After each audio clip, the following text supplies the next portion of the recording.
three verses are very powerful. Seemingly, if you were to study every single one of these three ayat separately, it would seem to have its own context and story, separated from the other two. And part of the i'jaz of the Quran, the miraculous nature of the Quran, is that when you take a step back and you start to study the tafsir and the intertwining of different verses, you start to see how they are connected and how important those connections are for daily life. And so what is an example of this? The three things we'll cover is the act of reflecting especially through the Quran, and then seeing the world through the Quran, and then acting by the Quran, putting it into practice.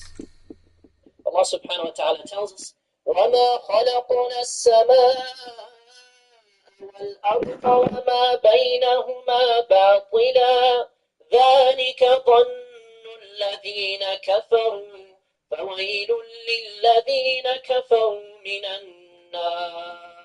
We did not create the heaven and the earth and all that is in between باطِلًا, without purpose, without aim.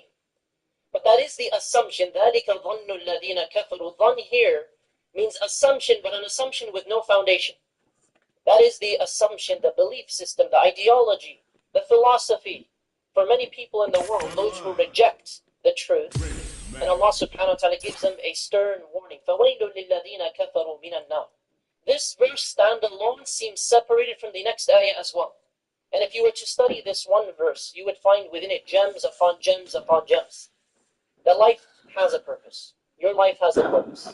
Your job, the raising of your children, your pursuit of some education, all of it should be directed towards that purpose. We do not have in the Islamic worldview a separation, a complete, compartmentalization of our worldly responsibilities, the things we are accountable for, and the purpose of life. Because if we do that, and we are falling into that trap, we will find ourselves experiencing a type of spiritual tension, a disconnect. That I feel that part of my life is for the dunya, and part of it, just a few things that I actually think are for the akhirah or for the akhirah. And Allah tells us, وَالْحَمْدُ نَفْسَ مَا قَدَّمَتْ لِغَدٍ. Let every soul reflect on what you prepared for the afterlife. That means the ibadah, the ritual, and it also means the responsibilities that you simply does afterward. Your job is directed towards something great. It's skills and utilize it for some cause, for volunteerism, even if it's to take your source of income and benefit to different campaigns and causes and charities with it. Around the world. But at the end of the day, there has to be something great. And that desire to be fulfilled at the higher level, the highest level of human, spiritually and psychologically, is considered to be one of the most essential needs of the human being, even from a secular psychological perspective. It is one of the greatest needs for the human being. Now, with this, we take another practical action item, which is to reflect on وَمَا خَلَقْنَا السَّمَاءَ وَالْأَرْضَ وَمَا بَيْنَهُمَا. Also, sometimes says sama, not samawat, in this particular time. And we know that the seven heavens, 7 layers of dimensions, not 7 dimensions, but the 7 layers of being, all of the universe that we know of is a sama dunya, that first heaven. So when Allah subhanahu wa ta'ala says all that you observe of the universe, and the route that you are on that Allah made so you could survive for this test, and everything in between, you know that your purpose, all of that is for a good purpose. It was not created badly. It was not created aimlessly. Allah is perfect subhanahu wa ta'ala. It does not create aimlessly. And so when you are observing the clouds and the stars and the seasons and the northern lights that many people saw last night, if you observe the natural signs of Allah subhanahu wa ta'ala, let it be a moment of reflection. Let it be a moment of reflection of Allah subhanahu wa ta'ala. You could just sitting in a workplace. The ayah right after this, Allah subhanahu wa ta'ala is expressing something that people Quran would say. And so he responds to one of the most powerful verses that Quran has written for us. When he says, أَنَّجْعَلُ الَّذِينَ آمَنُوا وَعَمِلُوا الصَّالِحَاتِ كَالْمُفْسِدِينَ فِي الْأَرْضِ أَمْ نَجْعَلُ الْمُتَّقِينَ كَالْفُجَّارِ.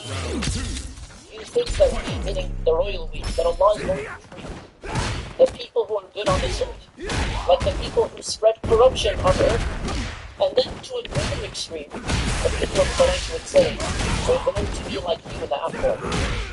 They would say to the Muslims, we also believe in the afterlife. We have money, we have political connections, we have status, we have power. So we're fine in the afterlife. We don't need your message of truth. And Allah subhanahu wa ta'ala is addressing that statement of theirs, a statement, by the way, that we hear, reacted, and regurgitated by many people in the world. You hear this sometimes from some hardcore scientists. Hear this, they say these things. As they are destroying the mosques and the masajid, as they are bombing 4 and 5 countries, as they are torturing and using and ethnically cleansing, they say these things. Not only do some of them believe they are the chosen people of God, they believe they are sacred. In an afterlife they don't have any details about, because most of their emphasis and focus is actually on this life, the pursuit of this world in theology. And Allah subhanahu wa ta'ala then says, is addressing them, if you think the one who spreads corruption on earth, the people of Quraysh who are abusing and torturing the Muslims, the people who are worshipping idols and rejecting the messenger that has come to them with clear messages. So the test is no longer a rational test alone, but clearly a test of your sincerity, your humility. On that note, do you think if the distinction between these two is not enough for you, moreover, do you think that Allah is going to treat the most righteous of the believers, Al-Fujjar, the most evil of evil people?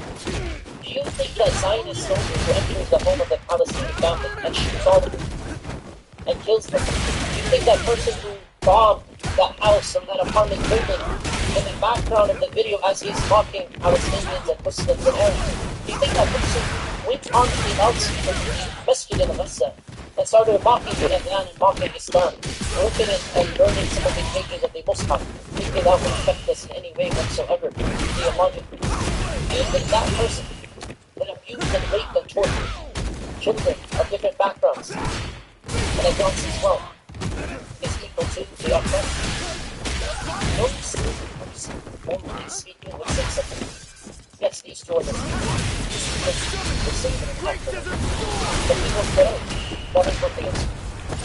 And this is coming from a place of divinity. It's not a place of philosophy or theology. There's no evidence for such a thing.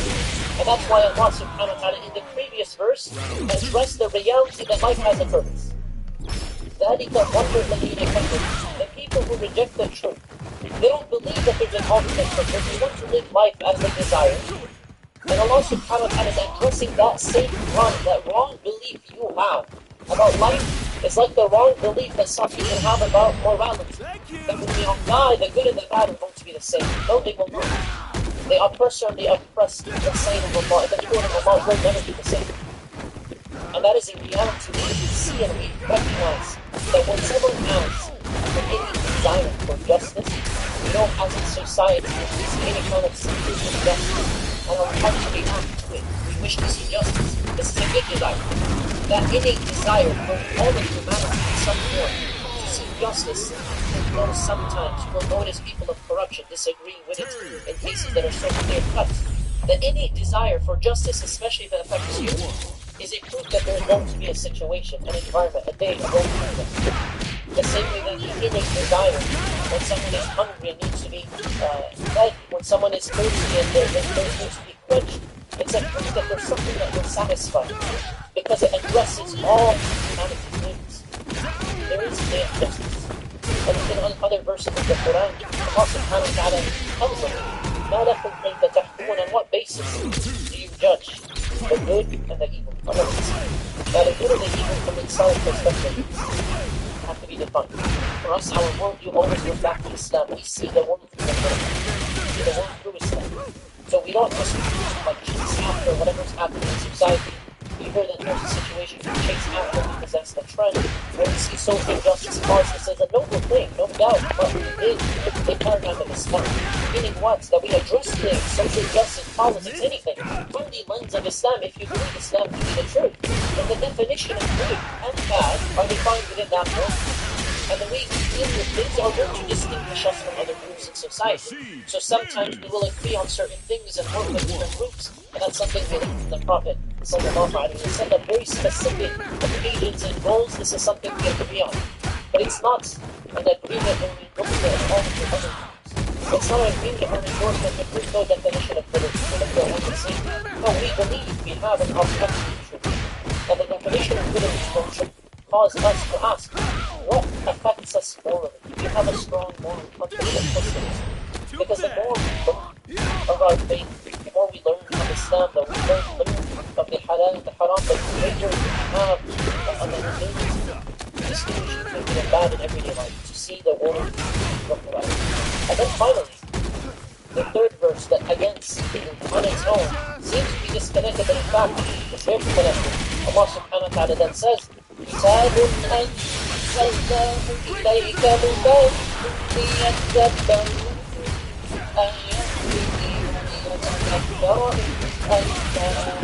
the book, the Quran that we read to your prophet, ليدبروا to reflect deeply. There's another qira'ah, ليدبروا. So they need to reflect upon its signs, upon the ayahs of the Quran. And so that the mindful people, the people of peace, will be reminded. In other words, you need to be reminded. You look at this verse and you say, what is the connection, so to say, between this and the one before it, and the two before it? And there's a verse from Allah subhanahu wa ta'ala that fits with these verses. Its words, every single part of the Quran, every part of every ayah, has aims that provide. And so when we think about the verse before this about morality, the people of good are not like the people of evil, what helps you to remember that there's a moral purpose, that there's an afterlife? What gives you the guidance to know what is right and what is wrong? That the muttaqeen are not like al-fujjar, the people of goodness are not like the people of evil, the oppressor is not like the oppressed, the abuser is not like the abused. What reminds humanity of this? It is the Quran. It is the guide. It is a shifa, the healing. It is a nur, the light for every type of darkness in this world. It's the thing that corrects and fixes everything that's bent spiritually and theologically in this world. Every type of false ideology is corrected by the Quran in some form. And so when you think of the placement of these ayahs, you recognize also the point of life, the worship of God, is reinforced, clarified in detail in His words, in His final message. How do you worship Allah? Knowing that this life was not made without pain, the Quran.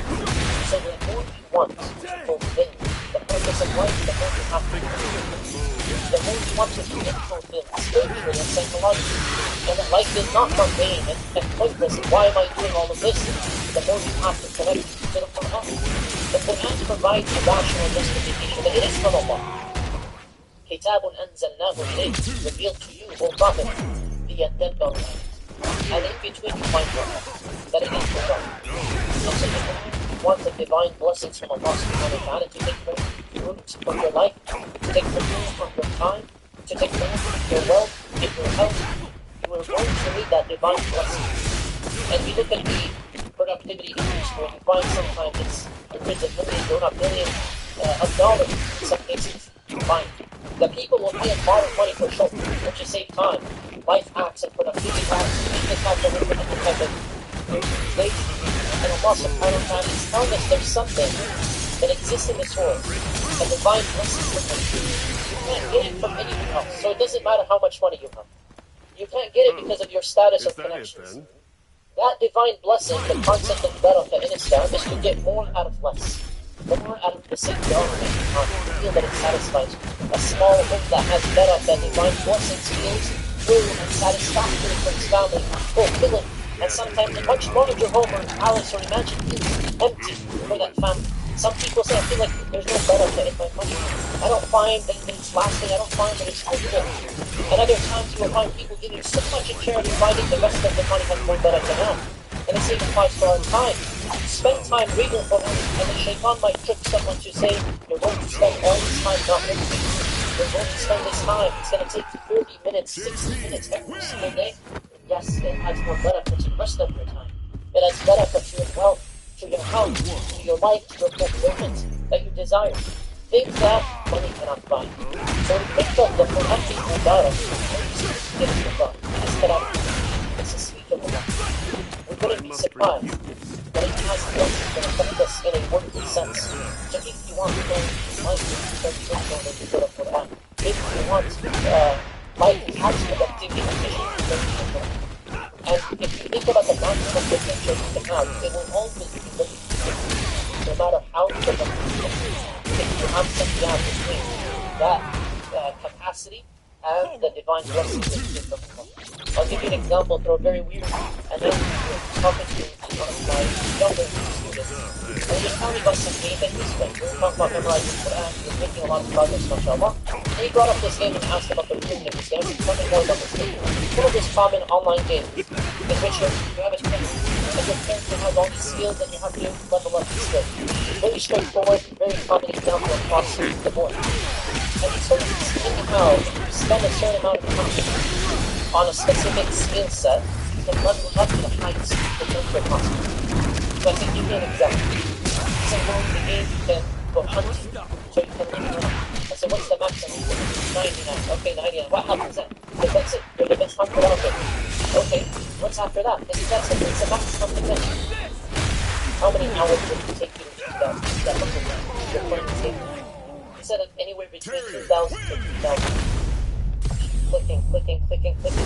I was asking about the game and content, but what struck my attention was, and this is the reality, and I obviously I can recognize this from my own childhood, that some games that exist out there will require you to spend thousands of hours learning about characters, but ultimately at the end of the day, the real world have no just happen. And what's amazing about this is if you were to apply similarly analogy to your life and ask of the listener, look at the different skill sets that you have in mind that you want to level up into. As we were talking, and coming down someone memorizing the Quran, and he's making a lot of progress with it as well. We started talking about the time that it takes to get to the highest level possible of it. To memorize it, to understand it, study its steps, implement it. And once beyond that, you can teach it as well. Review it all the time. Hold on to it as your companion. And that's one of many things all of us teach in life. But I asked them how many hours does it take to get to level 1 for the Quran? So I don't know, maybe like 1,000 hours. So what's remarkable about this is when you memorize the Quran, it's just one very small part of the journey of the Quran. There's the lifestyle that you have to do. And then the ayah is the goal. To think about it, to reflect, to see the whole experience. To the Muslim, let's not say, I either the religious or not, either good or bad. You have to start somewhere. You have to start with an ayah, a juz, a good, the daily recitation. So start somewhere and work your way up. Because you cannot get anything in life. You can't get from 1 to 99 without going through the levels in between. So start somewhere now. Every single day for the believers, there has to be a connection to the Quran. Listening to that, alhamdulillah, we have access to the thousands or millions of recordings out there. Find a reciter you enjoy listening to, a surah you're trying to memorize. And as you commute back and forth to work and other places, listen to it often. Children, as they're falling asleep, let them listen to the Quran falling asleep. And even if you have it playing in the background in the house for the barakah of it, this is permissible according to many scholars.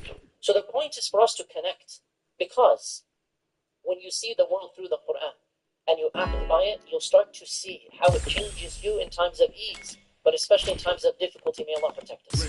The people of Gaza, for example, statistically, it's known amongst the different cities of Palestine in general, are some of those who adhere the most to the Quran.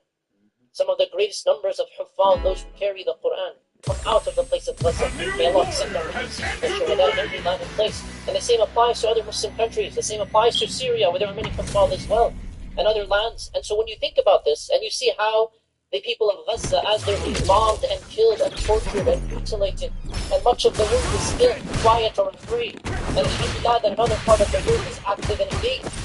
And it inspired so many people to look at Islam. And that comes to what? Adhering to the Quran. Not to the superficial way. Not for the parent who wants to go up, my son, my daughter, the captain, the title. Really understand the Quran. Because that's what just memorizing and having a title and moving on. To live by the Quran is the book. What is the practical advice? Because we always are in need of practical advice. Number one, start living with some kind of concentration upon the Quran. Seek the barakah from Allah subhanahu wa ta'ala through the revelation of the Quran. Alhamdulillah, many series online. We have access to a lot of resources. How to reflect on the Quran, how to get closer to Allah subhanahu wa ta'ala through it. A few years back, I remember a minimum of one series called In Love with the Quran.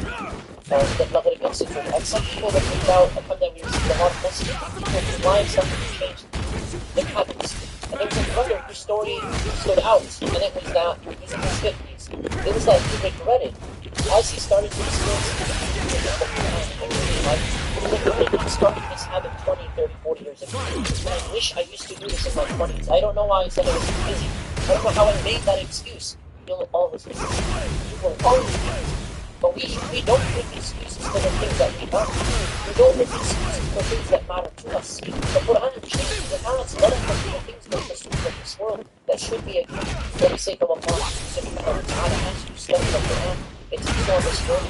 You're traveling to the past and you see the past nations, the prophets, and what they do. You take lessons from the Muslims of today. As you study the Quran and you transport it to the afterlife in hundreds of verses with so much detail, like no other faith in the world. You start to think about the visualization of the day of judgment. You start to think about paradise and hellfire, and it must have been grant us Jannah. Allahumma ameen. So take this as a good practice number 2. My supervision for everything else has some kind of supervision, signifies, if not daily, something weekly for the entire family. Something you're consuming online, a class that you're going to teach online, you're going to instructor or institute, but do something disruptive. That you win a job interview, a project for school, a class that is timed and attendance is mandatory. Take it very seriously. Because within the span of 12 months, within the span of a year, the one who took this seriously will find that they gained so much barakah from the practice of studying the Quran that it would affect all the other pursuits in their lives. Some weekly practice. And finally, number 3, listen to it every single day. A day should not pass by in which we are not connected to the Quran in some form. لِيَدَّبَّرُوا آيَاتِهِ وَلِيَتَذَكَّرَ أُولُو الْأَلْبَابِ. We are in need of the reminder.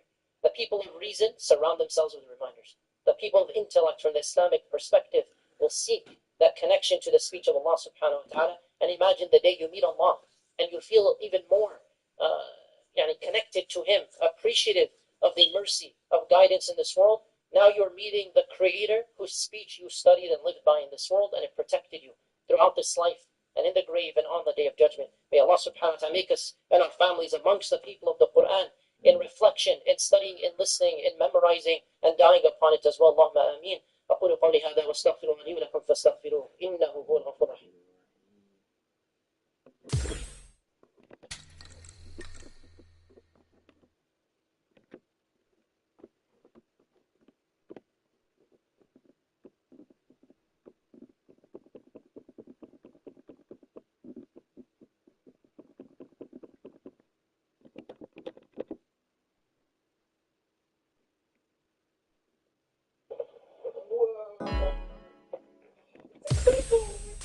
Here comes a new challenger. Like with me. God, it's so nice. Yeah, let's get me an outfit, huh? Like, Here's to a fair fight. Time for a beatdown.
animal existence. And by the way, we have something in common with animals.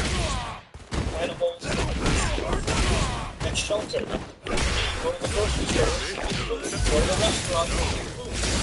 But for shelter too. In fact, those are the two primary things that permit us to get an education, get a job, or start a business. But the end of the day boils down to shelter. What's the fridge? Whether we need in a home that has proper shelter. The electricity, the cleaning, the water. What I'm trying to say is we're just way more advanced in getting through the shelter than animals. At the end of the day, those are the same basic functions that they procreate. They have children. We're species. That's what human beings do too. So in that sense, as far as the continuity of life, we're not that much different from the animal kingdom. And from what any other species does. You build homes, bird buildings. You go out and see how it's go out of this. Nothing about animals. It's flipping the angels. Why is this creation from birds? Different from all the other species that exist. It goes so way. When I make him balance, that's the end actually to perfect and balance and grasp of something. For example, when somebody's designing or welding metal, kind of making sure that the metal goes straight. That's the there's a level of balance, performance, added to this feature that you get with other features. But in one sense, other species simply have way more balance. But this can hang on one arm. Birds have these reflexes, right? So this is our ability to stand up on two feet. Allah is telling us that human beings will have an ability to balance emotional things. They're going to have the ability to balance their individual needs with the needs of their family. They're going to balance their personal responsibilities with social responsibilities. They're going to balance their responsibilities. They're going to balance our entire life is not going to come out to balance. And in fact, today, now, there's a multi-billion-dollar industry that, teaches both successful people, business people, executives, work-life balance seminars, right? Achieve balance. Allah says that you can achieve potential. This is to have the potential to build a life that's about, that's balance. One of the great qualities that Allah describes that's going to make him amazing. So first, it's made like every other animal. He's got this remarkable ability to balance. And then he says, on top of all of that, when it comes to people, one aspect of balance is a little further, is he says, the balance is our impulses, our emotions, and our thought process. So let me explain what that means. When a hungry dog sees something, it goes and it bites it. It doesn't think about the consequences. There's the emotion and then there's the action. That's it. But human beings, they can look at something and say, no, that's illegal. No, that's haram. Their mind comes in at work. They think about the consequences. You're getting late for work. There's a red light, right? You have the ability to balance your emotion, your need, your desire to get to work early, but your need to abide by the law and stop at the red light. We're able to balance our thoughts and our emotions. Unlike other species, when they have an emotion, they have an impulse, they jump on it. They react.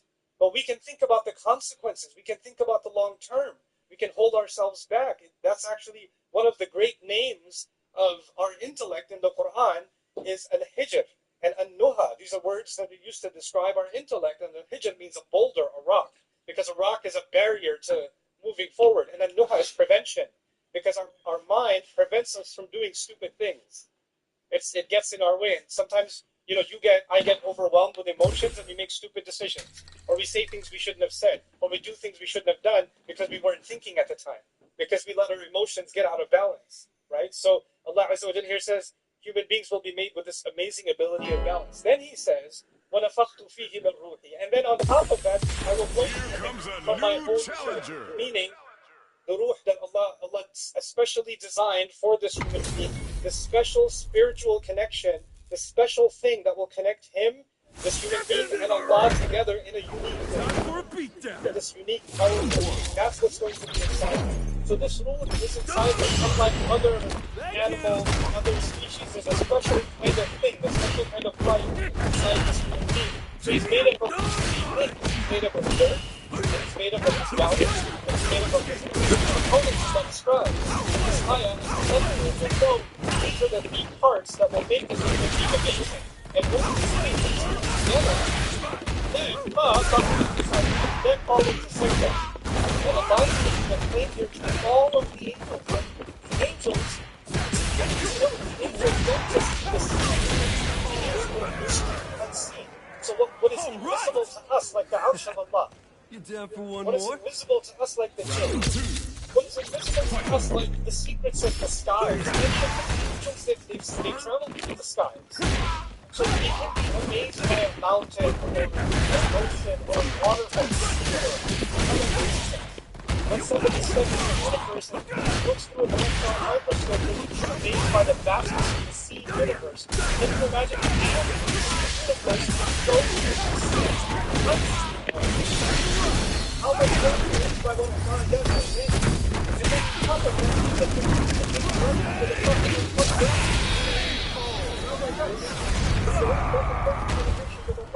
And Allah is telling you that this creature is so incredible. Of all the vast things that He created, of all the things that He put in this remarkable seen and unseen stone, He said this one thing is so powerful that every last one of them is overwhelmed in what Allah has done when He created Adam.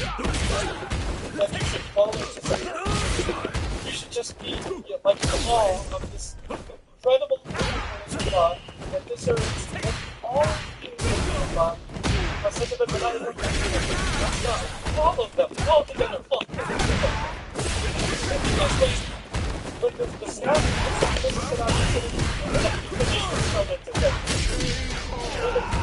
the Quran, you know, the disbelievers fell into, or some Christians fell into Sajda. You find some fall into Sajda.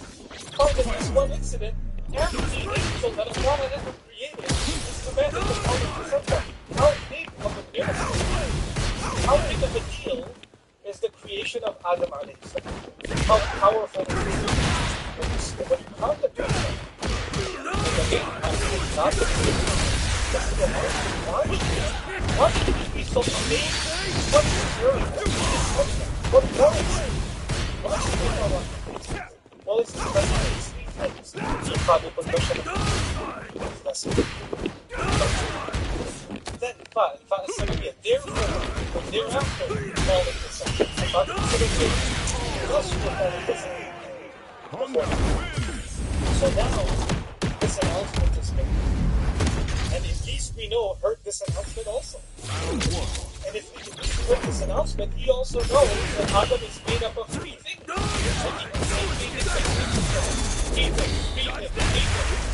But we know when Moses and when he refused to accept God, he turns to the God. He doesn't say it, but God is what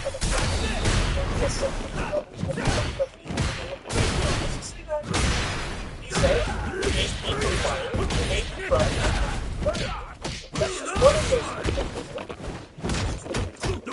And he knows about the best of balance. He also knows about the different time. But when he complains to Allah that he made him discover, he doesn't think about those other people. But he does. Lord, send this! This is a really important thing that I want to highlight these great moments in the Sunnah. There's hundreds of lessons in the story of Adam alayhi salam. I hope I can do justice to this one lesson that I want you to take. And that is that when he denies the other things, he knows that if he acknowledges those two things, then he has to acknowledge how to better them. But if he only acknowledges the blood, then what's the difference between Adam and a horse? What's the difference between Adam and a cow and a monkey? They eat, he eats. They get shelter, they get shelter. They have kids, he has kids. He's just an evolved animal. That's all. Okay, so he can stand on his feet. Big deal. What's the big deal? He's just an evolved species. There's nothing more to him. There's nothing more to him. So he has a certain, he deliberately denies two components of our existence out of the three. Two of them he denies them, and if he accepts them, then he has to accept the supremacy of what Allah has made, the remarkable thing Allah has made. Now,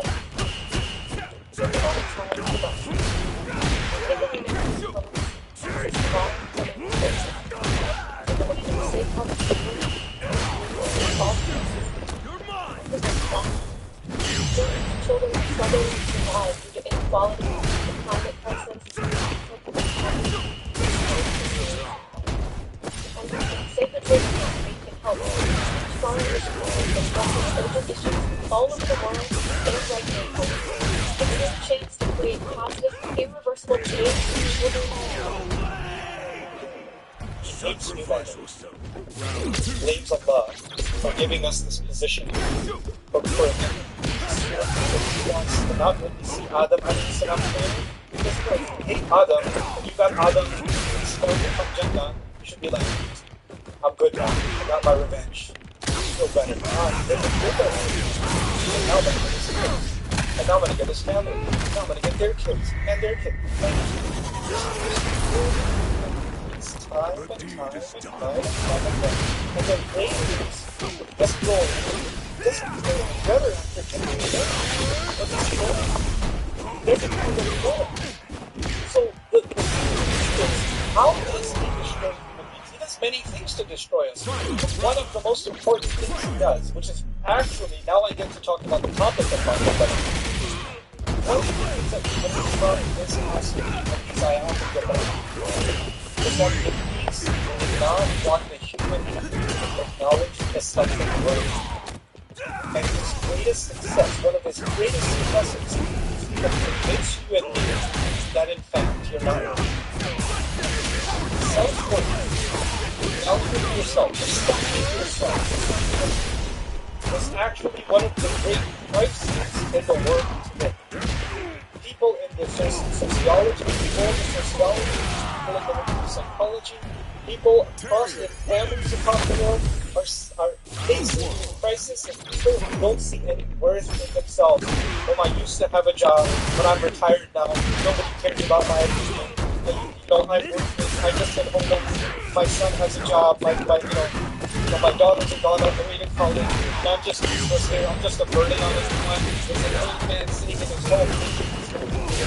All I can do is just go to the masjid and come back, but I'm living this worthlessness inside. It's just better if I just die. These are the thoughts he had inside it. He doesn't say it. Sometimes he even says it. A young man was worthless. My brother graduated. My cousin got a job. Everybody else is doing better. This one already got married. Look at me. I got nothing. I didn't accomplish any of those things. Oh, I'm busy so many things. I should have done this. I should have done that. Everybody tells me I'm a loser. I must be a loser. What is he wanting to do? He wants to get people to say things around your life. They'll say things that make you feel good. They don't even realize they're doing this. They don't even realize. But they're having this effect on you. You start thinking, yeah, maybe I am there. Maybe I'm not that big of a deal. I'm a local. I'm a children. You know what that does? Once you develop low self value yourself, only I didn't value is somebody else value. If somebody else approves, then I have value. So I'm just gonna picture of myself. I'm gonna make sure I'm using the filters that I'm online, and I'm gonna make somebody's this. Or somebody put one of these. Or it's just a marshmallow or something. It could be something. If there's somebody different, have something. Or now I'm gonna go around. I'm worthless again. I haven't posted it in YouTube. I need to get back on it. I need to feel valued again. When you don't have enough value for yourself, you're always looking for value from where? Somewhere else. Someone else. Always looking for somebody else's approval. Always looking for somebody else's comment. What do you think I should do? What do you think of this? What do you think of that? Constantly asking for something. Because without it, you're worthless. When you've truly realize your own worthiness, then you realize that when someone is criticizing you and saying, hey, you said this incorrectly, or you need to improve this, or this could be better, then they're doing me a favor to help me improve. I don't feel like I'm being insulted, because when you have really low self-worth, then criticism feels like you're being pushed even lower down. But that feeling goes away once you have value for yourself. Once you recognize Allah has given me value, then you start seeing correction or criticism as an opportunity. As an opportunity to grow. It's not humiliating.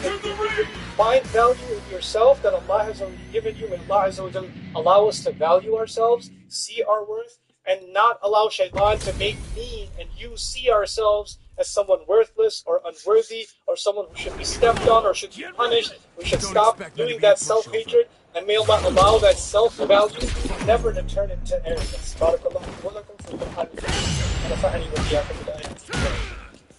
hope you guys enjoyed the video. My team and I have tried to create many resources for Muslims. The first step is the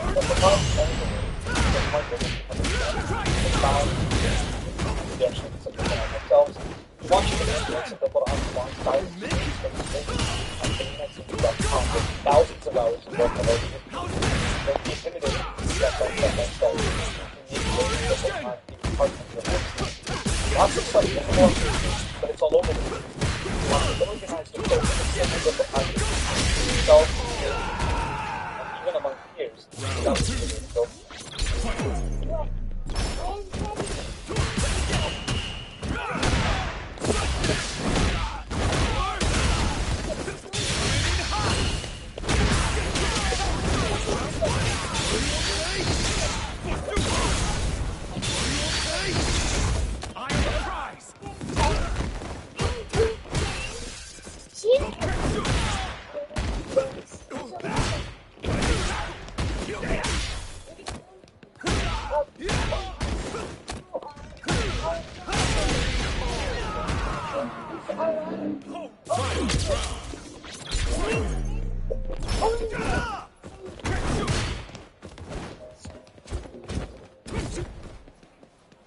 People who are forced to put an interpretation of the faith because that is the only interpretation in their minds that's allowing them to stand up against the tyranny of the unjust. Nobody else is helping them. Nobody else is coming to their aid. And so in their desperation, and this is not an excuse, it's a contextualization. I strongly disagree with those fanatical groups that are killing and killing people in the name of Islam. I'm not part of them at all. And yet, I must point out, the only reason they exist, the only reason they came to power for what they did, the only reason they were popular was because it presented for them the only way out of the tyranny that you guys were supporting. If you didn't support the tyranny, if you actually aided in bringing about the very you claim to preach, you claim to want, if you allowed those freedoms for the people of that land, well, we know that he would have chosen radicalism and ultra-fundamentalism and fanaticism because they would have seen the reality. But when there was no choice left, well then, they did what they did. And the same goes for the refugee crisis, subhanAllah.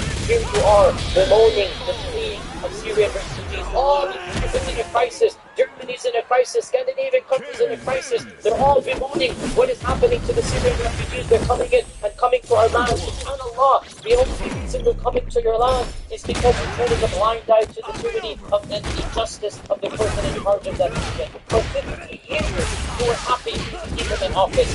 Famously, our own president remarked, previous president, that chemical weapons will be a red line we will never allow. And subhanAllah, the very next week, as if to show that I know you're bluffing, as if to show we all know we're in this together, the very next week after our president said we're not going to allow chemical weapons to be used, that evil dictator used chemical weapons against his own civilians. And the very president that said I'm never going to do it just became silent and not only allowed it, but welcomed the leader in international gatherings, welcomed him like a friend who would warn everything. So the sheer hypocrisy of the world order that claims to preach human rights, that claims to preach freedom, that claims to preach democracy, we have seen the shallowness, we have seen the lies, not just in Syria, but in Gaza, and in Palestine, and in that apartheid region that our governments are all supporting. But never be fooled. This is a vicious game. This is a vicious and evil game of politics. Never be fooled by the rhetoric of these politicians and understand that they only solve the problem the way they well, the crises that they're complaining about, they're worried about voting, they're worried about immigration, they're worried about refugees. They're the ones that are causing it. They're the ones creating and inventing the very tyrannical regime that because of which, why would a mother put a 2-year-old on a rubber raft in the middle of the Mediterranean? What mother is there that would willing to go on a rubber dinghy that is meant for 8 people? There were 20 people on that raft. What mother is going to put a 2-year-old child up and she is so worried about the land? She would rather go on the ocean because it represents more hope than what is on the land. And so, Muslims, and especially the youth here, never ever be deceived by the shallowness of the rhetoric of the very world rulers that cause the problems that they themselves then complain about. And again, I mentioned for the two particular problems, the rise of immigration and the refugee crisis completely created by the dictator. And then as well, and I've spoken about this for the last 20 years, since I have come back to this answer myself, I've been constantly saying the same thing over and over again. The rise of radicalism, fundamentalism, and terroristic jihadist groups. I've said this bluntly. I disagree with those movements. I am not a supporter at all of those jihadist movements that are seeking havoc. And yet, the cause of their rise is not because they're reading the Quran and they're wild. The cause of their rise is because of politics. It's because of what we ourselves have done. Meddling in that region, taking care of that region, micromanaging the rulers of that region, aiding and abetting tyranny and injustice. When we aided tyranny and injustice, many of the people were suffering when they were forced into it, and they did what they did was not to justify, it is to contextualize. The response to that tyranny is another type of tyranny that we have to avoid the both in them. And so are Muslims, subhanAllah, so much to learn from these lessons. But let us at least at every moment, at least let us pause for the moment, knowing about this happiness to our brothers and sisters finally free, and let us genuinely make dua for them. Indeed, it is a very difficult time. Indeed, it is a very awkward time. Let us make dua for them that Allah subhanahu wa ta'ala brings them happiness and peace and security. That Allah subhanahu wa ta'ala allows them to live a peaceful and dignified life. May Allah subhanahu wa ta'ala bless me and through the Quran, and may He make us of those who personally understand and applies halal and haram to our own Islam. Ask Allah to forgive us. Those who ask us, those that don't.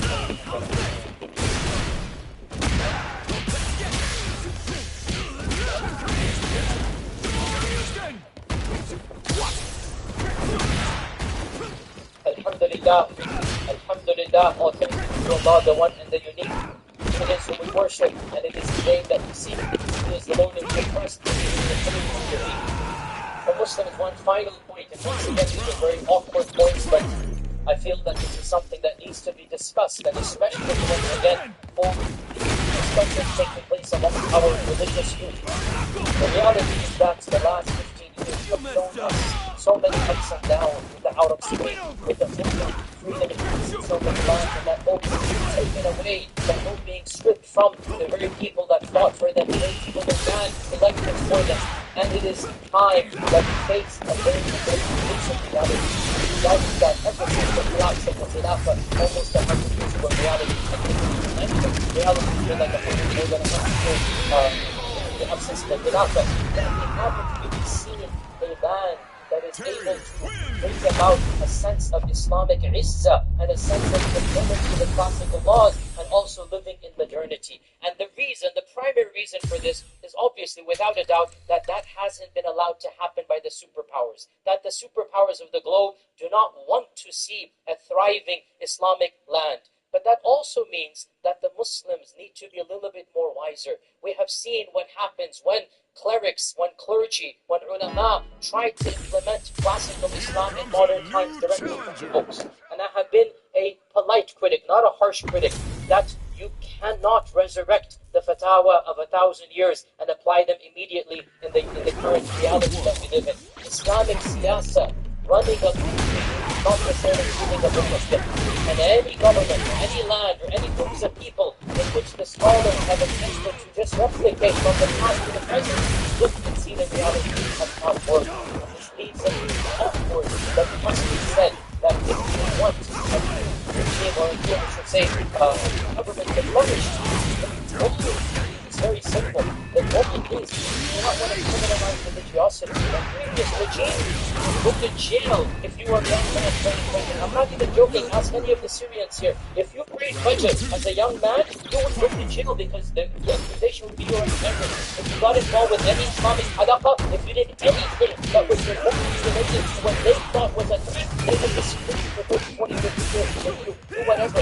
The book, therefore, is a land where religiosity is allowed to thrive. But in the land that they put us without being monitored. Don't think what is happening. Their footprints were monitored. There was a spy sitting in every single masjid, taking notes of who's there, taking notes of what the Khatib said. And if the Khatib dared say anything against what was there, immediately be taken away. So there's all this land, a land where religiosity is not criminalized. But in order for it to happen, freedom to the Muslim is also to give it to other people as well. Not everybody can live in a very strict understandings that maybe they're very practicing Muslims want to live. And this leads us to the very blunt but awkward reality. The news goes out now as AI marketing tools to help small businesses thousands of others.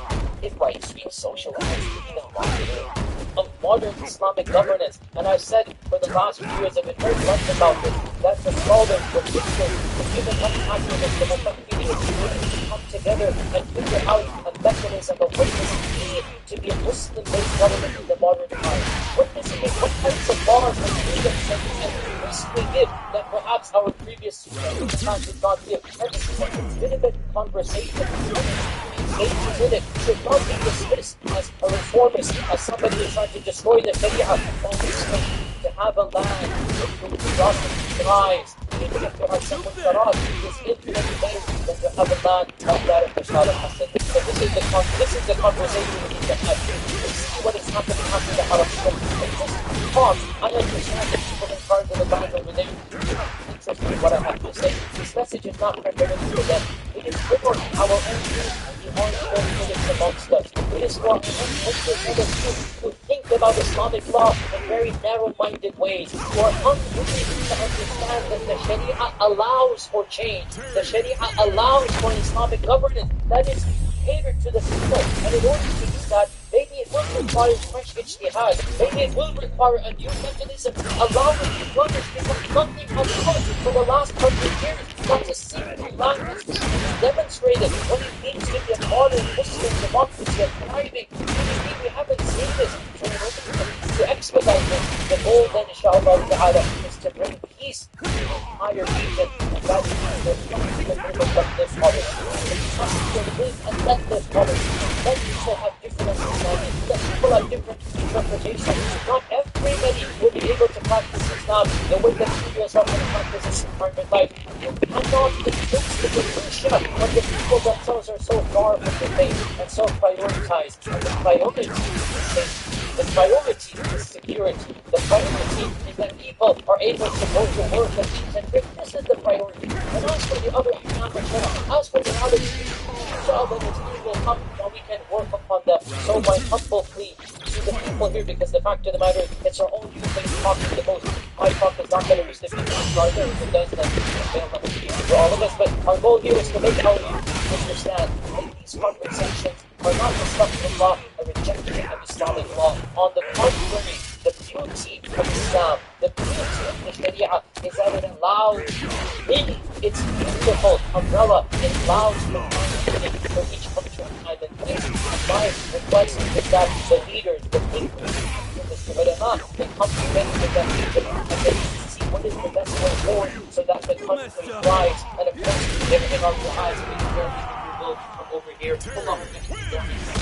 اللهم لا تدع في هذا اليوم ذنبا الا غفرته ولا حما الا فرجته ولا دينا الا قضيته ولا مريضا الا شفيته ولا عسيرا الا يسرته. اللهم اغفر لنا ولاخواننا الذين سبقونا بالايمان ولا تجعل في قلوبنا غلا للذين امنوا ربنا انك رؤوف رحيم. اللهم اعز الاسلام والمسلمين. اللهم اعز الاسلام والمسلمين. اللهم اعز الاسلام والمسلمين. اللهم من ارادنا او اراد الاسلام والمسلمين بسوء فاشغله بنفسه واجعل تدبيره في تدبيره يا قوي يا عزيز. عباد الله، إن الله تعالى أمركم بأمر بدأ به بنفسه وثنى تثنى بملائكة قدسه وثلث بكم أيها المؤمنون من جنه وإنسه فقال عز من قائل عليما إن الله وملائكته يصلون على النبي يا أيها الذين آمنوا صلوا عليه وسلموا تسليما اللهم صل وسلم وبارك وأنعم على عبدك ورسولك محمد وعلى آله وصحبه أجمعين عباد الله إن الله تعالى يأمر بالعدل والإحسان وإيتاء ذي القربى وينهى عن الفحشاء والمنكر والبغي يعظكم لعلكم تذكرون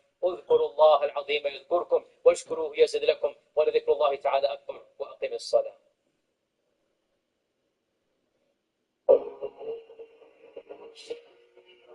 Warahmatullahi wabarakatuh, and welcome back to the channel. And today we will be returning to a book that we covered previously, which is Al-Wain fi Usuluddin, which is a summary of Imam al-Ghazali's most famous work, Ihya Ulumuddin. And in it we will be returning especially to the chapter of pride. So Imam al-Ghazali starts the chapter, as he often does, with the words of the Quran, in which Allah subhanahu wa ta'ala says, A new warrior has entered the ring! and so what exactly is pride? How do we define it? Pride is thinking of yourself as better than another individual in an attribute of perfection. And so, one next thing of pride that we have in it, and the example of the roots of life, why being arrogant in himself and being exalted as a rank of power. And pride is so put down in the Islamic tradition that the Prophet said that any individual can have an adverse word of pride or an adverse trait of pride, rather, when in thought, even in anger, or so, why is pride hated so much? First, it is because of the pride is a competitive process. Because of this, by virtue of being self, excellent self, God is and so how can a person on himself and consider himself gold when a person cannot even control their feelings, let alone their feelings of God? So the next a person is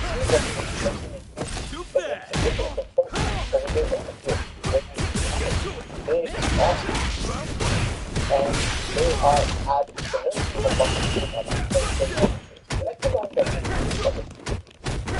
the second reason why is the fourth.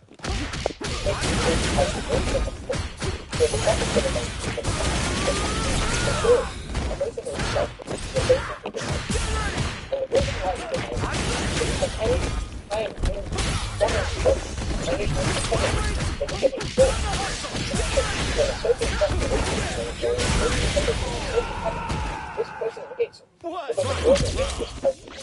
And so why pride is instead of love for people? A private person regards the friend as a victim, regards the friend as good.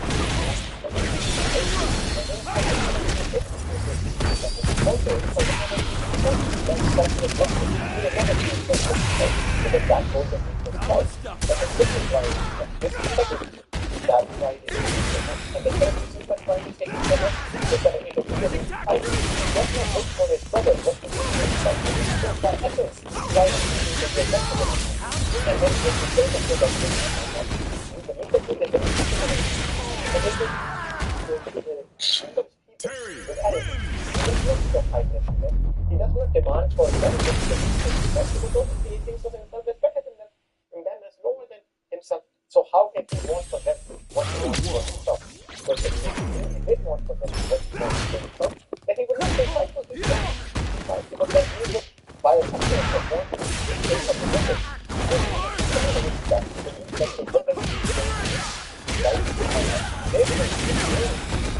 Cannot be fighting.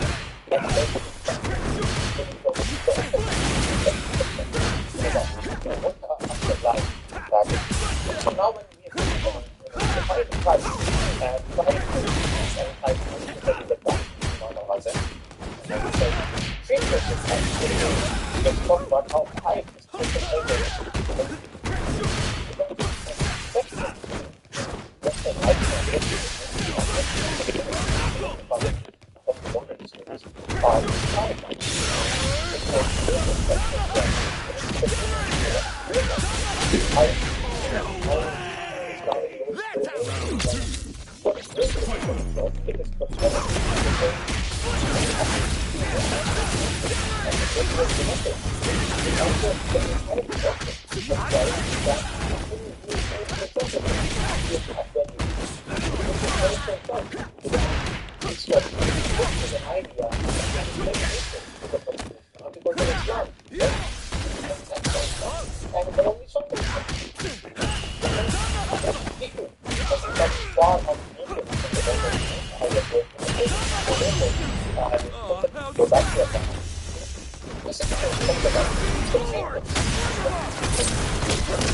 Right?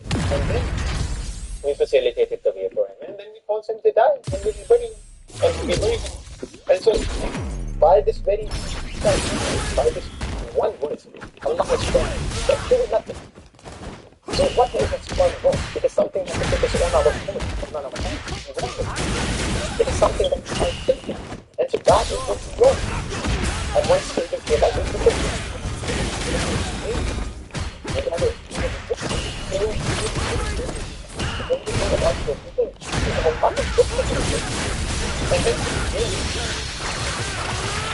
and so you are nothing but even to decide the philosophical jargon at the moment. And so in essence, you is one wrong.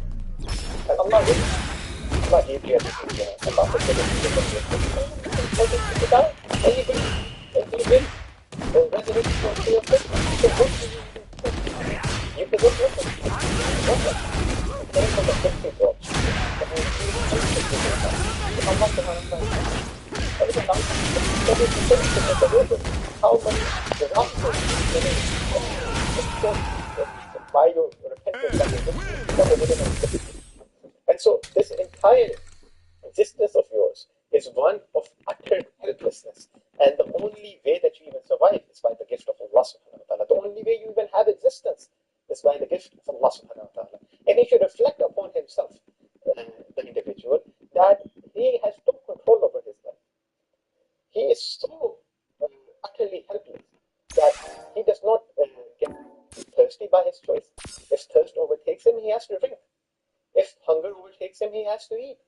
So imagine how helpless an individual is, that if he were to just be removed from water for a few days or a week, he will die of thirst.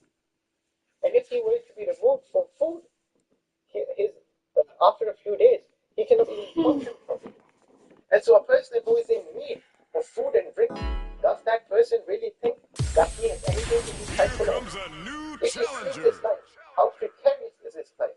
Every moment he could die by sudden death, so perhaps even more than a car accident.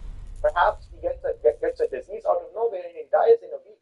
Perhaps he gets a cardiac arrest. Perhaps something goes on him. Perhaps there is movement over his head goes away and kills him.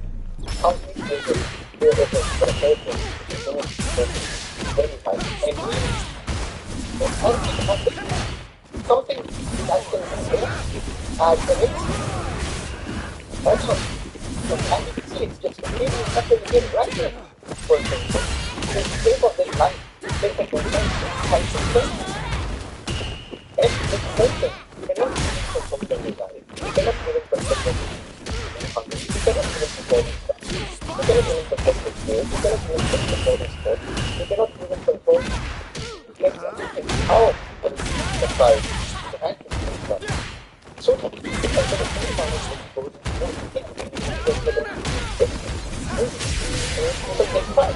so number one is knowledge. And this especially refers mostly to scholars, but it also refers to counselors. We have a hadith, but the high-minded scholars should learn that their knowledge does not change. There is no matter how knowledgeable you become, it will never compensate for your ignorance. Because you can never have, let alone the college of knowledge, you can never get out a spot, you can never get out a place, you can never get out a ministry of knowledge. And after knowledge, you can never only predict and actual knowledge comes from the the monster.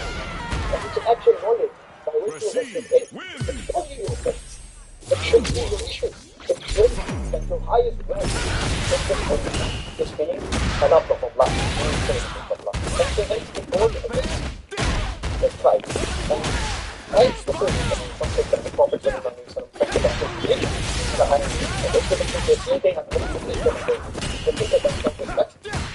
With us, the people that they say that they're respectable of those people. There is not because of the knowledge, but because they are actually if they possess knowledge even to the minuscule of business, then it means that they have to go beyond vision and they limit the other possibilities for their ignorance. And the second thing that Imam al-Ghazali talked about is so many individuals are happy in regards to it, they're happy in regards to it. And this is utterly irrational for Imam al-Ghazali. It's absurd. Because you know, yeah,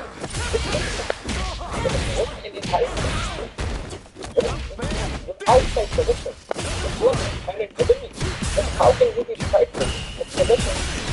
Are it inherent position? The highest given, the highest handshake position. And that is still even at the same time. So how can something be a measure of your success? How can something be object of your emotional? Or a object to fight over? When it is firstly when it is forbidden. And it has nothing to do with you. Nothing to do with what you are as a person.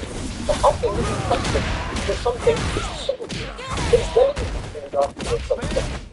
And in regards to this, the same thing. A person is physical, like myself. Like myself, a person of health. Why is the person of health? Which means if you move like this, there's no one side. You go to the bottom and you can get right? How can this individual consider himself a person?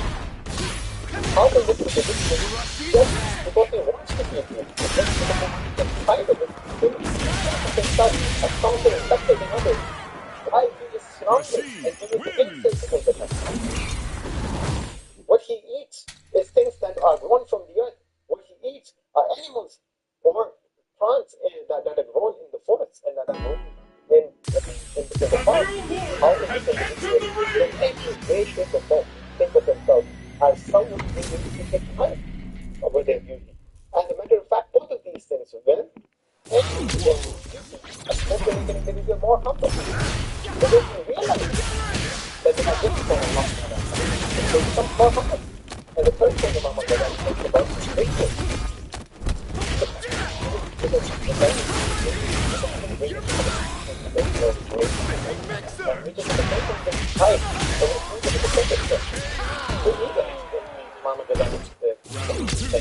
That the wise people would say, the fathers were great, but the thing that you are so comfortable, that you want to be the Lord, in essence,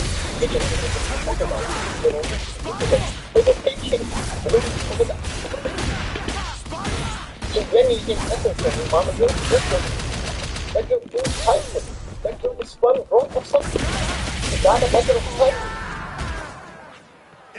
You know, these are qualities that you never possess. These are actions that you never done. These are actions that someone else did. And you feel pride over what someone else did. And you know, these relationships with other people, if you father with something, if you talk with other people, if the act that you take pride in, it's absolutely ridiculous. Right? And so, it's hard not to do this. It's not there, but this is why Hassan al-Basri said, and another thing, and this is also extremely important, which is that the fact that the title is the title. They become outward acts of worship, they become outward acts of goodness. This is not in reality. The act is judged by the religion of the heart.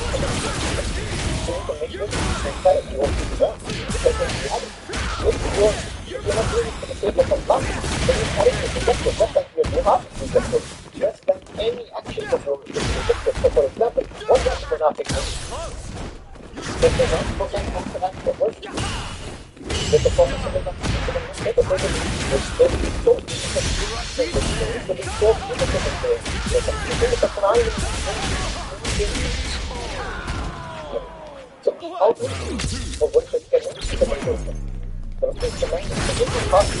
and how is the business out of that? And this is what happens in Russia. When you saw an individual walking with a project, says one of the most beautiful things. This is not the wish of a man. It's strengthening stuff. And just like that with Akka, when you get paid, when you start to play, after the end of the play, it's like nothing. It's a simple thing, but when you just get money, why? Because when you're winning the game, countless things of the figures, and countless things of the Sahara, and countless things of the Sahara. And once this thing,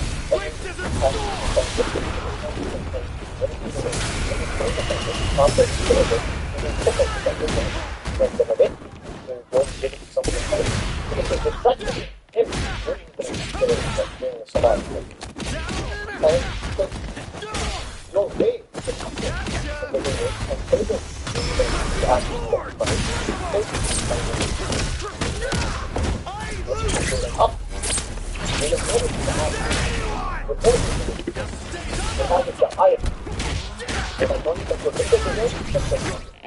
It's not possible. But this is the way of the Sahara. This is the way of the This is the way that he has become. It's not a good thing. It's basically in this modern age. Who does not take glory. And it's a very respectful that because everyone has to do that. So you're only rebellion against this modern world.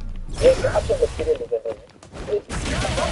The first thing is an individual that is born, but it is encouraged by the system, not by the outer connection that is made possessive. It's not under the houses he has in his home. It's not under the cars he has in his home.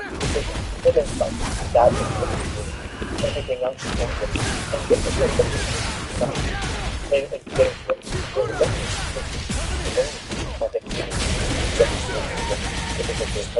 which is pure inside, then if he has open, especially, they do not count the energy. They have to respect and control the concentration. So that's the when I talk about this. They are other factors. They are not the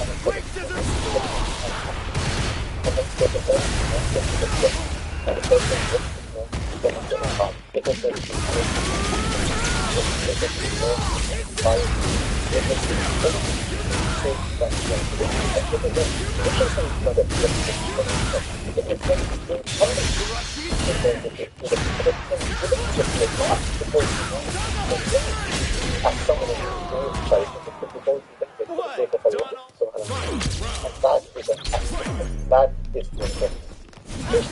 And still going to be and should help the party.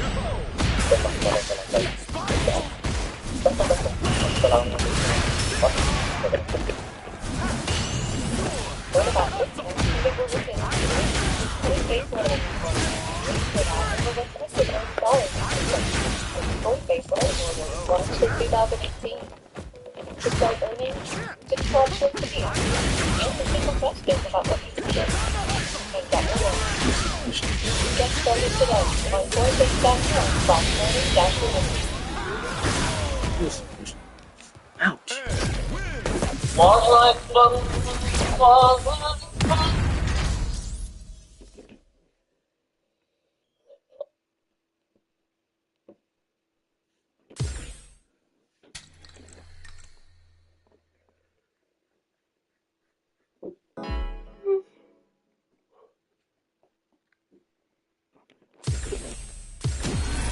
Another fight is coming your way.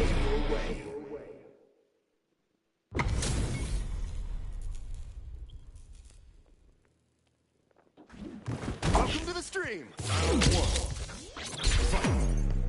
Ouch, ouch, ouch. Watch out, watch out, watch out.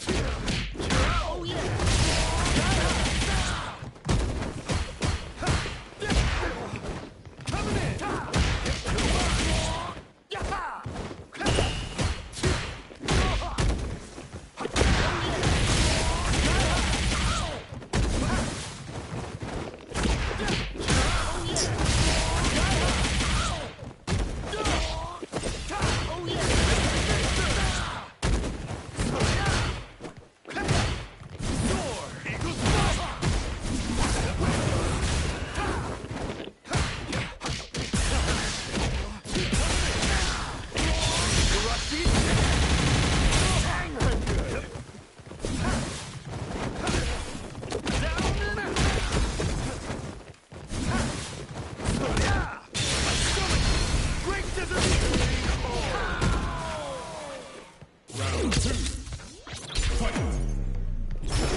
Rashid wins!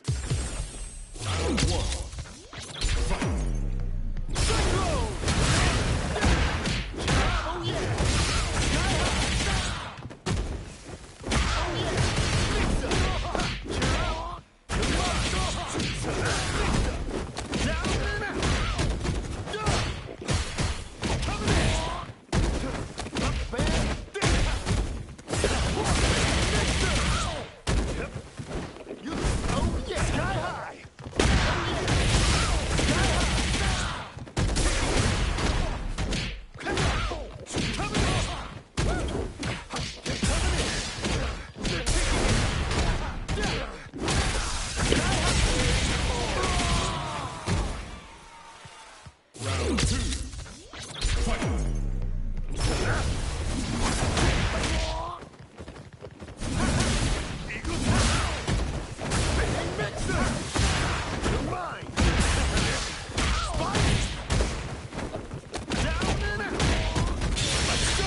Rashid wins!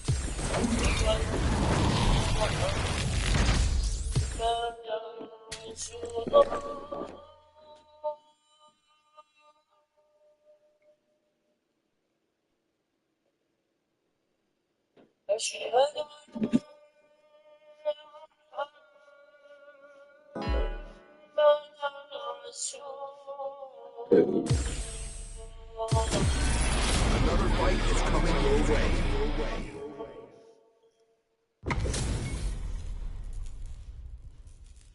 حي على الصلاة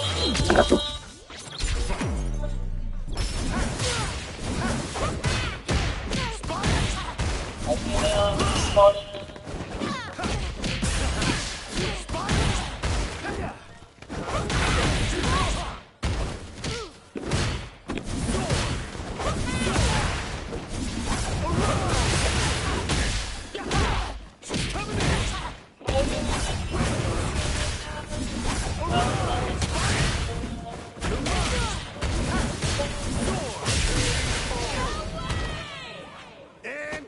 Round 2. Fight!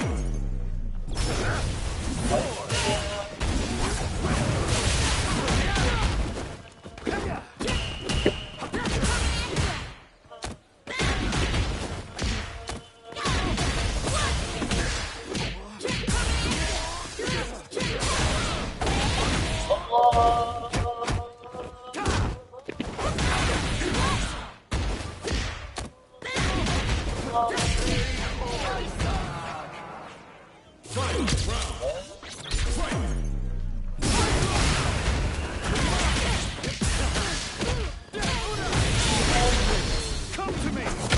Prepare for turbulence! 3, 2, 1, and picture perfect! Yep, nailed it!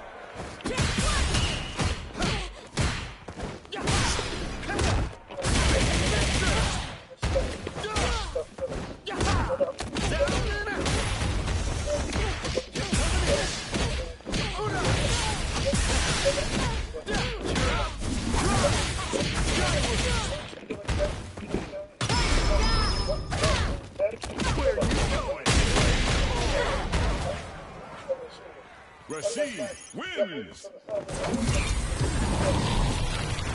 يا أيها الذين آمنوا اتقوا الله حق تقاته ولا تموتن إلا وأنتم مسلمون يا أيها الناس اتقوا ربكم الذي خلقكم من نفس واحدة وخلق منها زوجها وبث منهما كثيرا ونساء واتقوا الله الذي تساءلون به والأرحام إن الله كان عليكم Now, find a new rival. الذين آمنوا اتقوا الله وقولوا قولا سديدا يصلح لكم أعمالكم Poison's on the menu.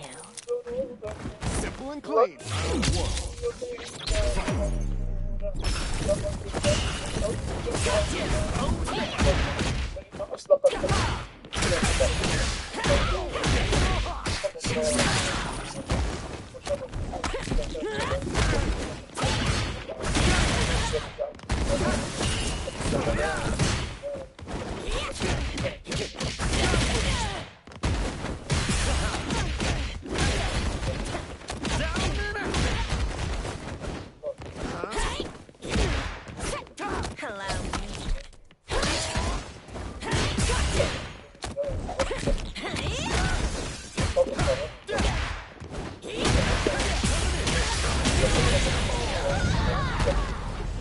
I am round two.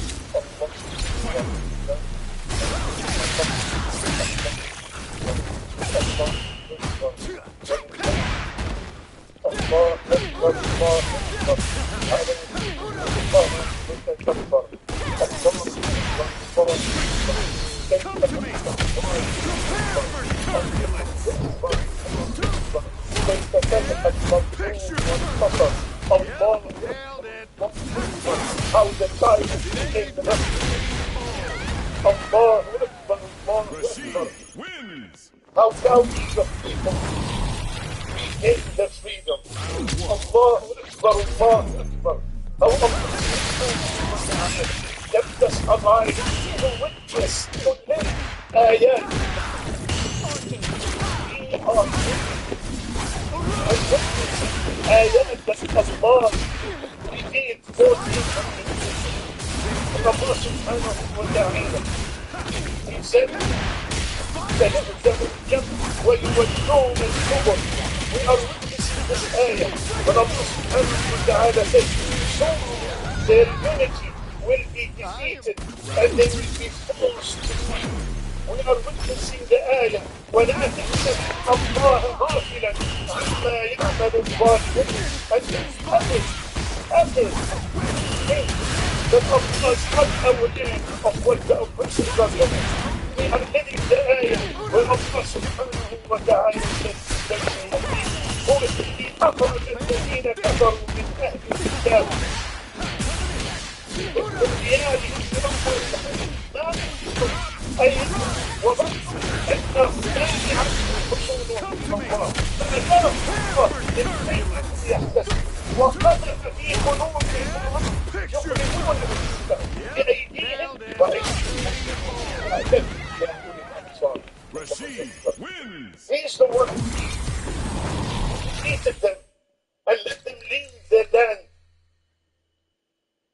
You thought this will never happen. Allah is saying, you thought this will never happen. But Allah subhanahu wa ta'ala threw terror in their heart. So be aware. Wake up, all people of intellect, my brothers and sisters.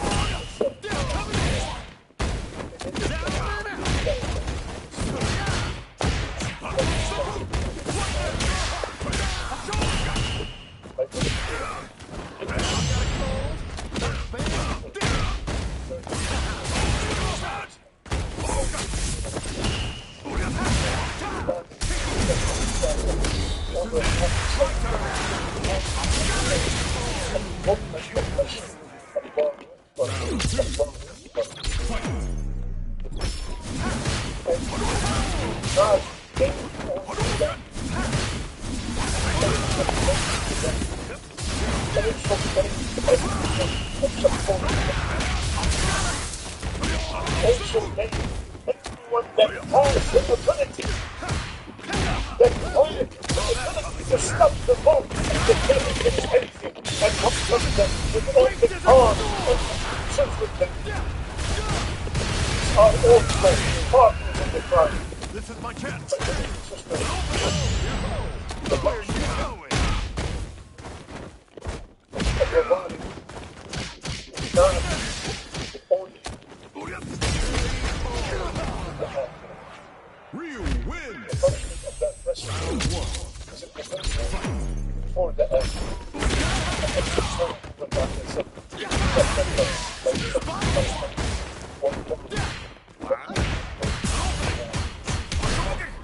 Allah does not like the ظالمين and the oppressors. Allah subhanahu wa ta'ala said, إِنَّهُ لَا يُفْلِحُ الظَّالِمُونَ. The oppressors will never ever be successful. Allah subhanahu wa ta'ala said, إِنَّ اللَّهَ لَا يَهْدِي الْقَوْمَ الظَّالِمِينَ. Allah will never guide those people who are oppressors. إِنَّ الَّذِينَ كَفَرُوا وَظَلَمُوا لَمْ يَكُنِ اللَّهُ لِيَغْفِرَ لَهُم وَلَا لِيَهْدِيَهُمْ طَرِيقًا. The people who have disbelieved and the people who have committed oppression, Allah subhanahu wa ta'ala will never forgive them. And that's all. That's what the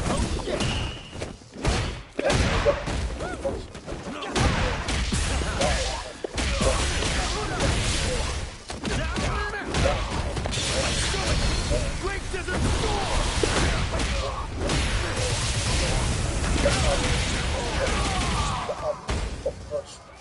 Rashid wins. لعنة الله على الظالمين. الله سبحانه وتعالى said, سبحان الله.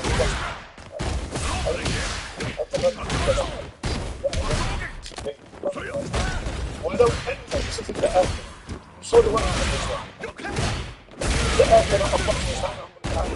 ولو أن للذين ظلموا إن في الأرض جميعا ومثله معا لفتنوا به من سوء العذاب يوم القيامة. On the day of judgment, the one who is oppressor, the one who is oppressed others, he is committing this goodness. He is committing everything and everything in it and similar to it. He's ready to give up all his life just to be safe from God. Not $1 million, not $1 billion, not a cent, not something, everything. If he owned it, Allah said, he will do it. Save me from the fire. Great Desert.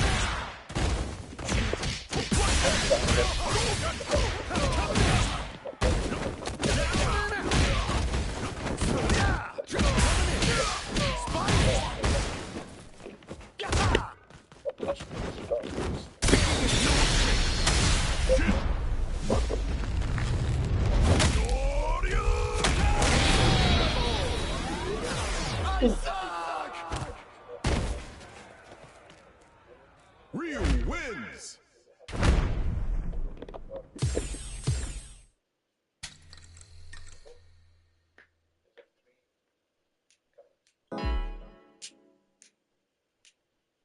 The first book that Allah is if someone died believing that Allah has a partner. Shirk. In the shirk, the ظلم عظيم. It is the greatest ظلم. In Allah, Allah told us, He forgives everything. إلا أن يشرك به. Except shirk. So that's first ظلم is the ظلم against Allah. This ظلم will never be forgiven. The second ظلم is the ظلم that is between me and myself. ظالم لنفسه. When I wrong myself,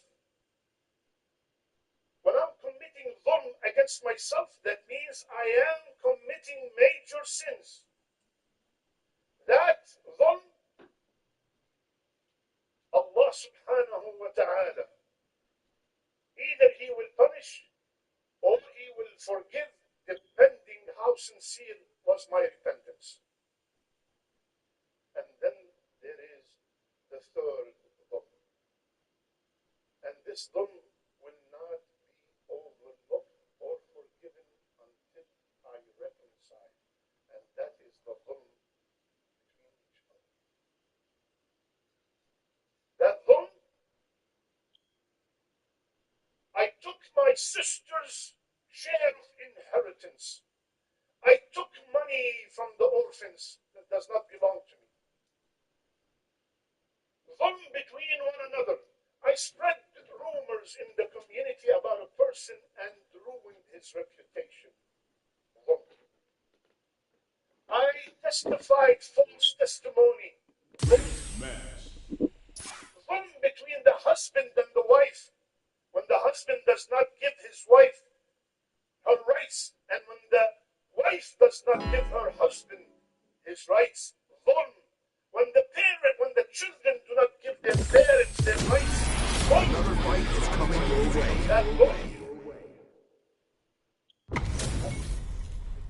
In this dunya, before I get to the akhirah. Welcome to the stream.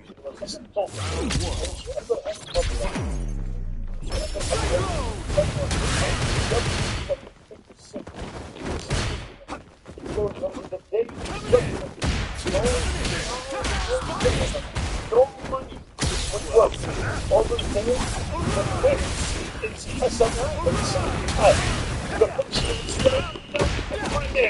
I came to tell you. I gave this to be removed by the spread movement against you. Look what you want, you ain't gonna do it.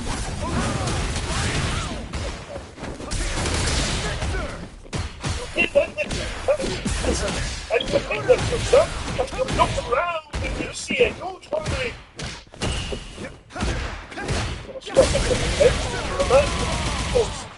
Make sure you finish everything. I am Forward.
Rashid wins! Round one. Fight.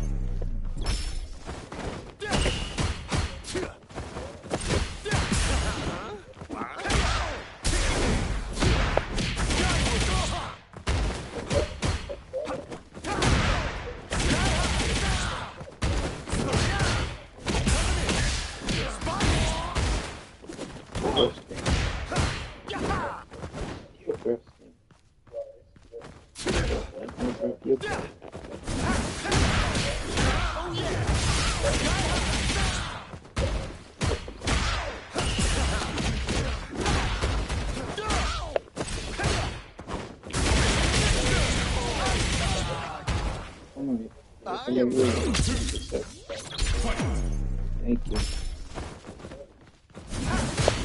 Get on my face.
The families, the community, united after tens and tens of years. For something about school. I think that for 7-8 hours, each on the Can you imagine having 10 million son that your son or your husband or your father has died in it, has been born in death of it, and you see it first.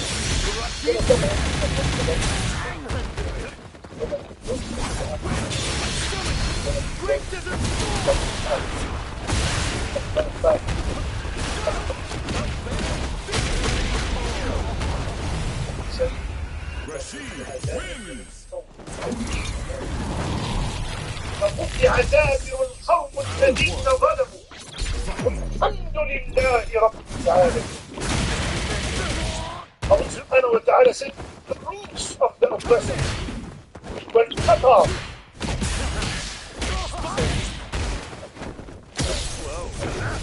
So he took his hands the right thing.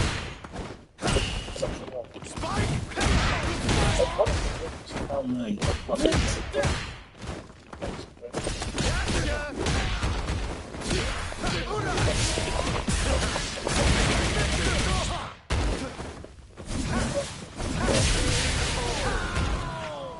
I am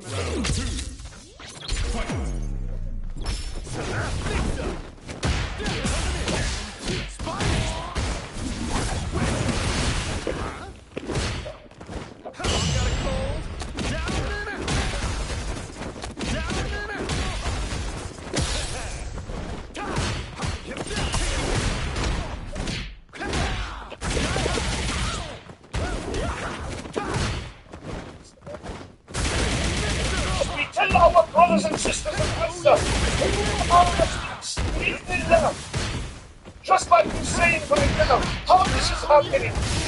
They wouldn't come.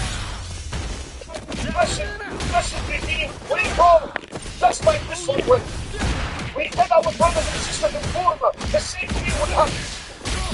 We tell our brothers and sisters in China, in India, the same thing will happen to you. Just be patient. We do not have it. It's not a must to witness what witness was to get. We just have to have complete trust of Allah. Whether we witnessed it or not, millions of people died without witnessing it.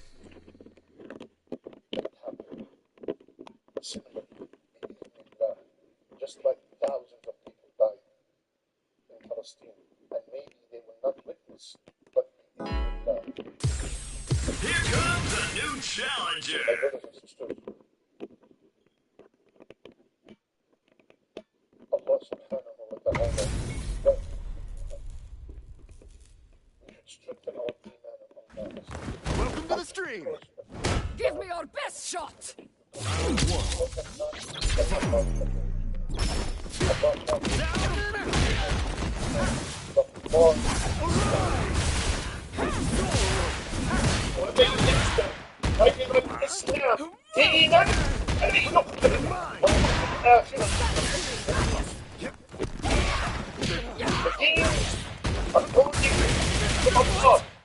Islam created and whosoever take other than Islam as his deen, it will never be accepted. And we will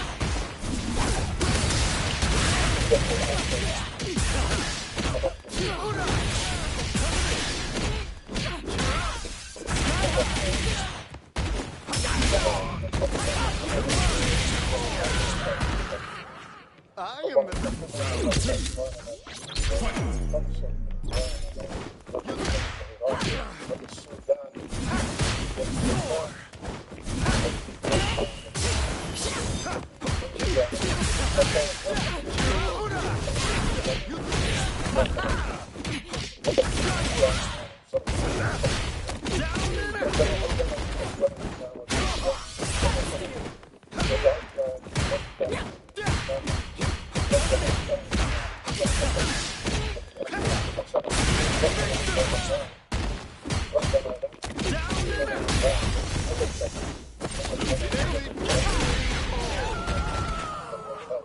Rashid wins!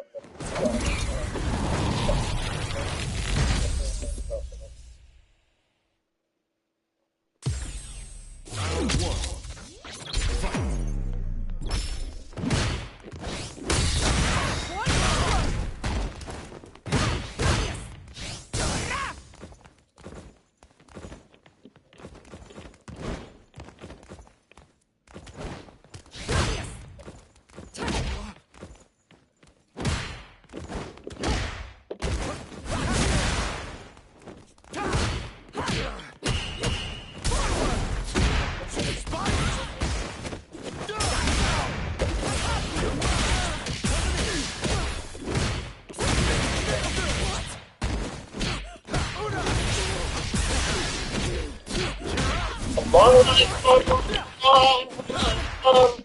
أشهد أن لا إله إلا الله أشهد أن محمدا رسول الله حي على الصلاة وحي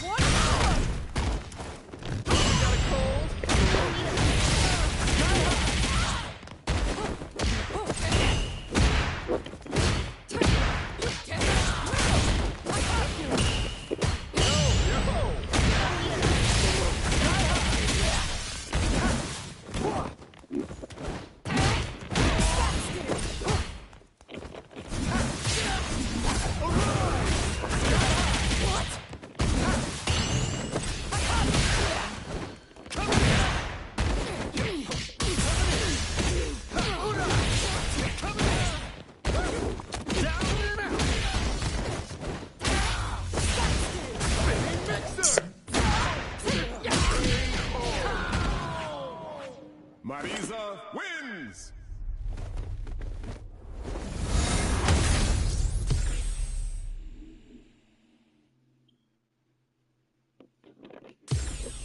Round one.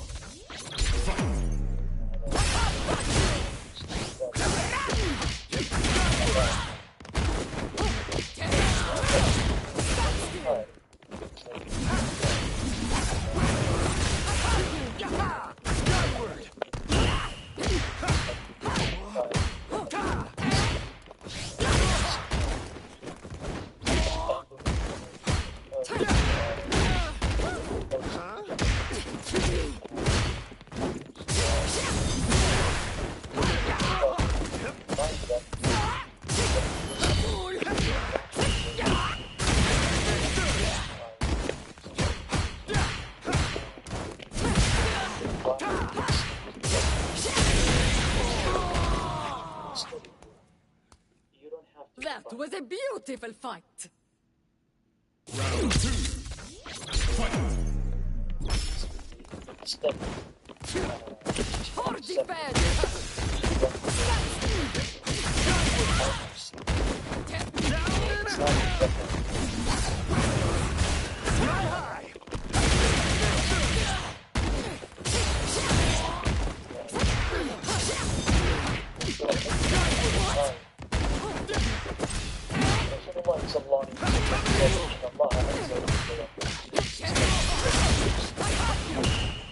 Allah Azza wa Jalla said, قد حق المحبة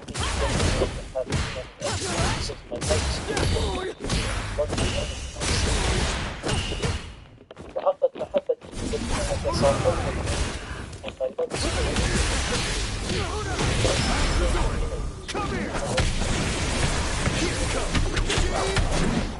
Your viewing pleasure! The federal government has come out with a new regulation that allows you to buy real estate And with a left click down the